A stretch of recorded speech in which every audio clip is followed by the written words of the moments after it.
The Lelland Top Show is brought to you by Infinix Hot 10s. And the state-of-the-art camera. अब पूछोगे camera क्या बात है, video में भी portrait mode 48 MP triple cam और 90 हर्ट्ज एक्स्ट्रा स्मूथ डिस्प्ले के साथ Infinix Hot 10s starting at just ₹9,999. Sale starts 27th May only on Flipkart. अब रुकना नहीं.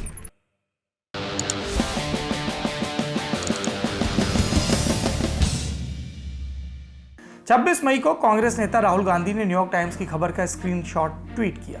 साथ में लिखा, आंकड़े झूठ नहीं बोलते, भारत सरकार बोलती है।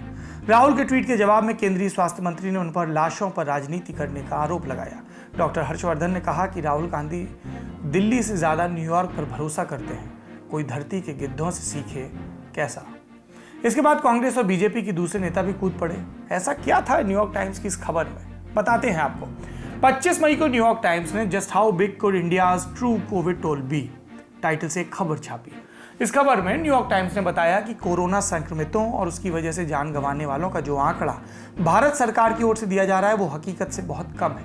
अखबार का कहना है, मौत का रिकॉर्ड रखने और व्यापक परीक्षण की कमी के कारण भारत में संक्रमितों की कुल संख्या का पता लग पाना कठिन है, क्योंकि बहुत सारे लोग संक्रमित हुए लेकिन उनका टेस्ट ही नहीं हुआ। एक दिन में सबसे ज्यादा मौत का रिकॉर्ड भारत में दर्ज किया गया, लेकिन यह भी वास्तविक स्थिति से बहुत कम है। न्यूयॉर्क टाइम्स ने इसके बाद अपनी खबर में संक्रमितों की संख्या और मौत के बारे में 3 आंकड़े भी दिए। सरकारी आंकड़े जिसके मुताबिक 24 मई तक भारत में कुल 26,94,88,000 मामले दर्ज किए गए, जबकि 3,07,231 लोगों की मौत हुई। और दर्जन भर एक्सपर्ट की राय पर तैयार न्यूयॉर्क टाइम्स का पहला आंकड़ा कहता है कि अगर वास्तव से बहुत कम नुकसान लगाएं तो भी 40,42,00,000 केस आएंगे और 6 लाख लोगों की मौत होगी। ये अगर हम बहुत डिम करें। दूसरा आंकड़ा यानी संभावित परिदृश्य, उसके मुताबिक 53 करोड़ लोग देश में संक्रमित हुए, 16 लाख लोगों की इस बीमारी के चलते मौत हुई। ये न्यूयॉर्क टाइम्स का आकलन है। तीसरा आंकड़ा, अगर सबसे बुरी स्थिति की बात करें तो 70 करोड़ 7 लाख लोग संक्रमित हुए और अब तक 42 लाख लोगों की इस बीमारी के चलते मौत हो चुकी है। भारत में कोरोना संक्रमितों और मरने वालों के बारे में यह अनुमान लगाने के लिए न्यूयॉर्क टाइम्स ने किया क्या? उसने 3 राष्ट्रव्यापी एंटीबॉडी परीक्षणों के डेटा का इस्तेमाल किया। इसे हम सीरो सर्वे भी कहते हैं। कोरोना संक्रमित व्यक्ति के शरीर में वायरस से लड़ने के लिए एंटीबॉडी विकसित होती है। सीरो सर्वे में ऐसे व्यक्तियों को चिन्हित किया जाता है जिनके शरीर में ये एंटीबॉडी विकसित हो चुकी है। अखबार ने लिखा है कि भारत ने कोरोना महामारी के दौरान अब तक 3 राष्ट्रीय सीरो सर्वे किए। तीनों में पाया कि संक्रमण की सही संख्या उस समय पुष्ट किए गए मामलों की संख्या से काफी ज्यादा थी। न्यूयॉर्क टाइम्स की इस खबर पर भारत सरकार की तरफ से भी प्रतिक्रिया आई है। स्वास्थ्य मंत्रालय के संयुक्त सचिव लव अग्रवाल ने रिपोर्ट को निराधार और झूठा बताया।